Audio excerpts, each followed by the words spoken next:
નમસ્કાર મિત્રો, રાધે રાધે. આજે આપણે હિન્દુ ધર્મની એક એવી કરુણ અને દિવ્ય કથા જાણવાના છીએ જે માત્ર ઇતિહાસ નથી પરંતુ સ્વાભિમાન, ભક્તિ અને અહંકારના પરિણામનો મહાન સંદેશ આપે છે.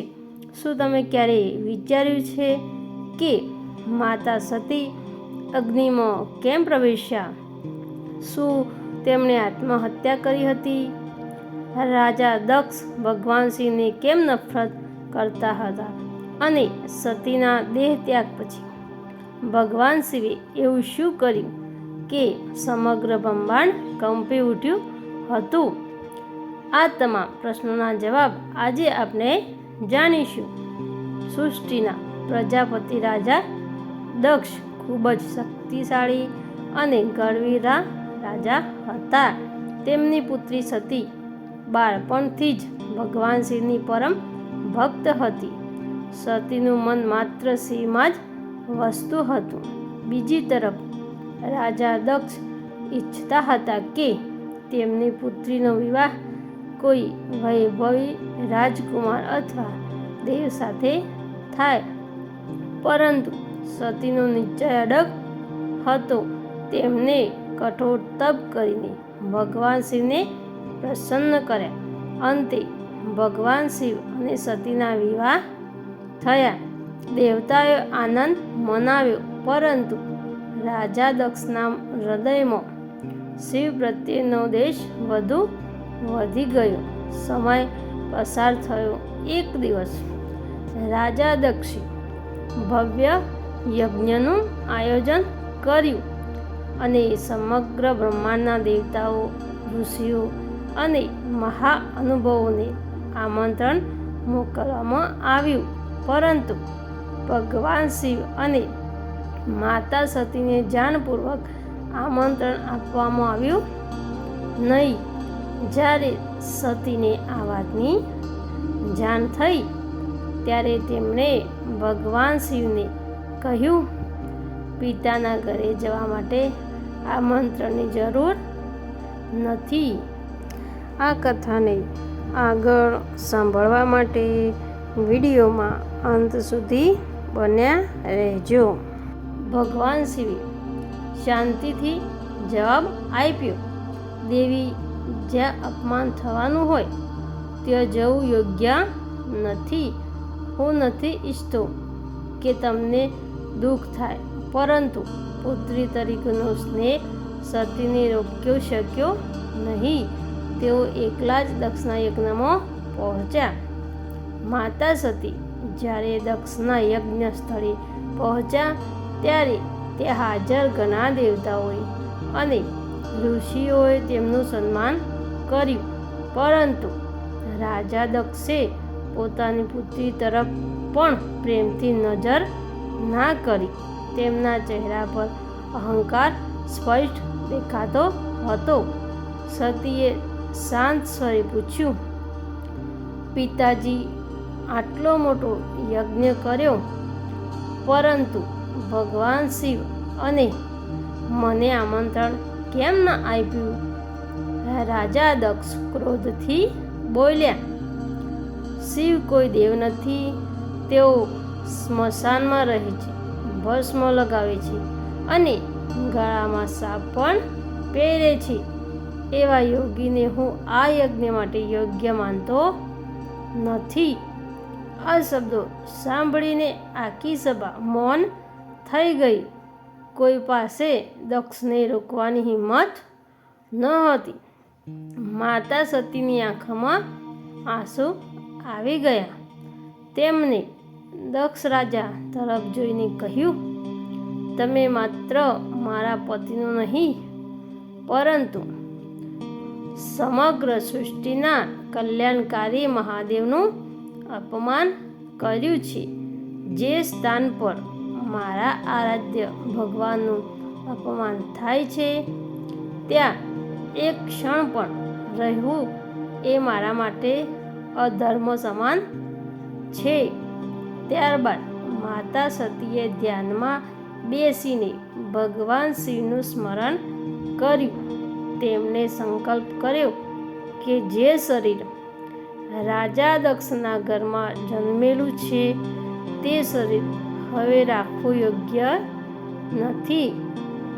પોતાની યોગ શક્તિથી તેમણે આંતરિક યોગાંગરી પ્રગટ કરી અને દેહનો ત્યાગ કર્યો. ક્ષણ માત્રમાં સમગ્ર યજ્ઞ સ્થળ પર હાહાકાર મચી ગયો. દેવતાઓ દુઃખી થઈ ગયા અને ઋષિઓ પણ સ્તબ્ધ થઈ ગયા. પરંતુ રાજા દક્ષનો અહંકાર હજુ પણ ઓગળ્યો નહીં.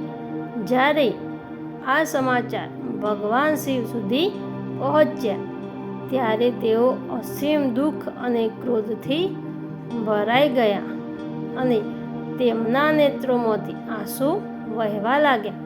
પછી તેમણે પોતાની જટામાંથી એક જટા ખેંચીને પૃથ્વી પર ફેંકી અને તે જટામાંથી મહાબલી વીરભદ્ર અને દેવી ભદ્રકાળી પ્રગટ થયા. ભગવાન શિવે આદેશ આપ્યો, જાઓ, દક્ષના અહંકારનો અંત લાવો અને અધર્મનો વિનાશ કરો. વીરભદ્ર અને તેમની સેના વાવાઝોડાની જેમ યજ્ઞ સ્થળે પહોંચ્યા. યજ્ઞ ભંગ થયો. દક્ષનો ગર્વ ચકનાચૂર થઈ ગયો અને અંતે તેનું મસ્તક કપાઈ ગયું. વીરભદ્રે દક્ષ યજ્ઞનો વિનાશ કર્યો અને રાજા દક્ષનું મસ્તક અલગ કરી દીધું. સમગ્ર યજ્ઞ સ્થળ પર ભય અને શોક છવાઈ ગયો.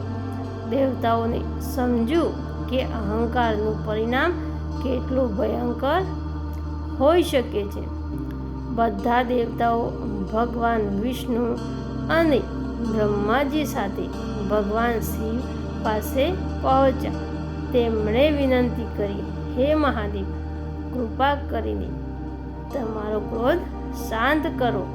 સમગ્ર સૃષ્ટિનું કલ્યાણ તમારા જ હાથમાં છે. ભગવાન શિવ કરુણના સાગર છે. ક્રોધ શાંત થયા પછી તેમણે દક્ષને ક્ષમા કરી.